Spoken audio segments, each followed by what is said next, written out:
Who's trying to call me? Bloody phone. Hang on a second. Hello.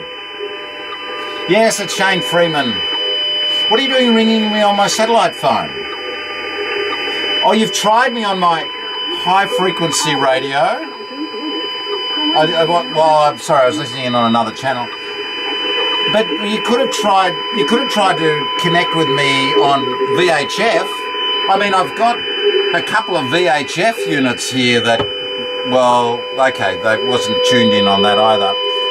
What do you mean you could detect me on radar? Oh, that's what this thing's about. This noise is telling me that a boat with radar has detected me, and that's you? And now you're ringing me to tell me that you've detected me on radar? Just one moment, I can fix you pretty easily. Well, that's a relief. Did you try getting me on my sail mail?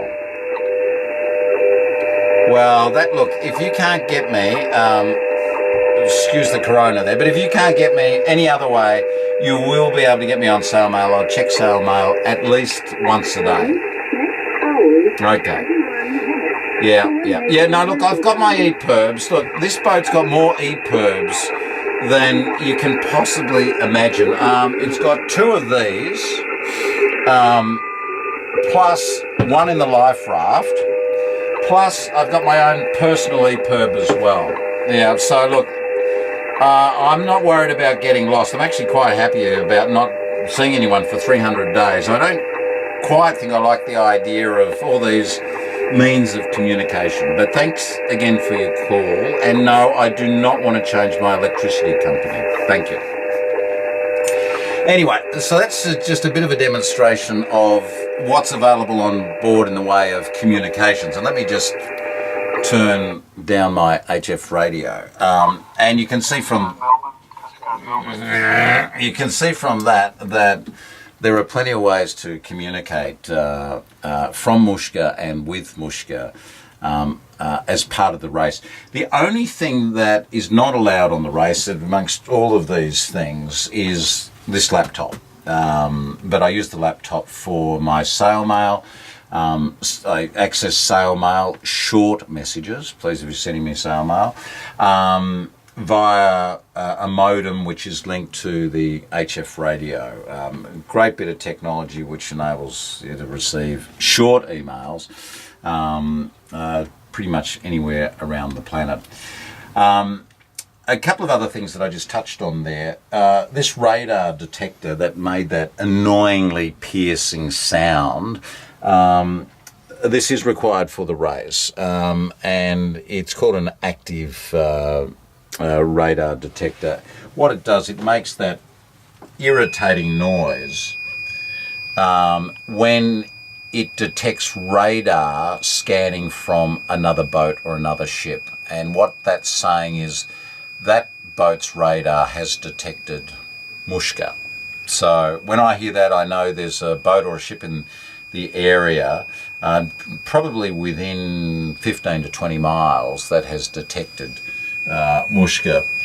So, you know, that's time to probably just get up and take a look around and see if there's any ship nearby, any of that. The boat's also required to have what's called a passive radar reflector, which is this image here, which basically just magnifies the radar footprint of a boat like Mushka, which otherwise would have quite a small radar footprint. We are required to have, in total, 4 EPIRBs. As I said, 1 is packed in the life raft, 2 on board, and a personal EPIRB.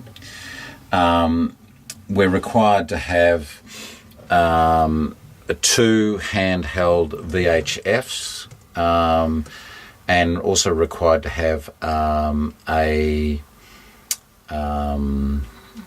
plane band, a aircraft band VHF radio as well in our grab bags. So I mentioned before the HF radio, which It can be used not just for the Sale Mail, but is a great way of communicating big distances. This is a marine band HF radio and ham band as well. I installed this with the assistance of good friend Ian, who happens to be a ham nutter, but he loves this stuff. And initially you think, well, this is a bit of sensitive technology. Well, what do I know about installing it? An idiot's guide came with it, and managed to install this in a way that there's the tuner unit there, the actual unit itself, the radio guts sit in there, and there's the tuner unit just here, and of course all that's connected to what's called the remote, which for the layman is what you and I would use to connect with, but they call it the remote. And it's powered, or it's the signals are received and transmitted via the backstay aerial, and I've got these shots here for that, and that required just a bit of drilling and installation and running cables through parts of the boat. The HF radio will also be useful amongst contestants. I'm sure what we'll get together is a regular sked where we'll just chat with each other about how we're going during the race itself. A satellite phone.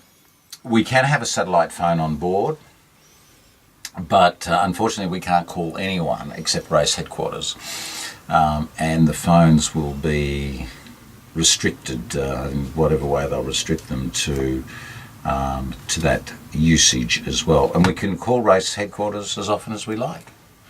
After 300 days, let's see, they might be getting regular calls from most of us.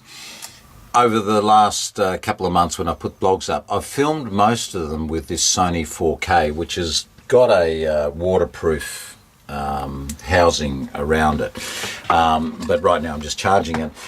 We can't have anything digital on board the boat, so a courtesy of one of my lovely daughters and son-in-laws, they've given me a qualifying movie camera, which is a Super 8 camera, which I've just shown you here. So any footage that comes during the event will come through the Super 8 and will be handed over, thrown overboard, if you like, to race organisers at various points through the race. So you can see there are plenty of ways to communicate with the boat and myself, and for me to communicate with others as well.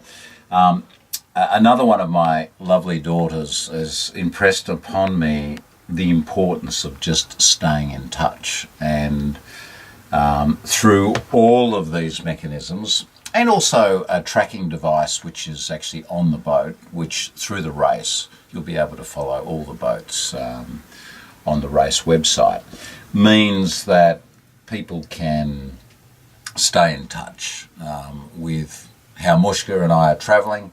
Both in the lead up to the race, I'll be able to provide a bit more information there, and during the race itself. In the meantime, I'm going to continue with these blogs. This one's been on communications. I hope it's been interesting. The next blog in 2 weeks' time will be on safety. Thanks for joining me.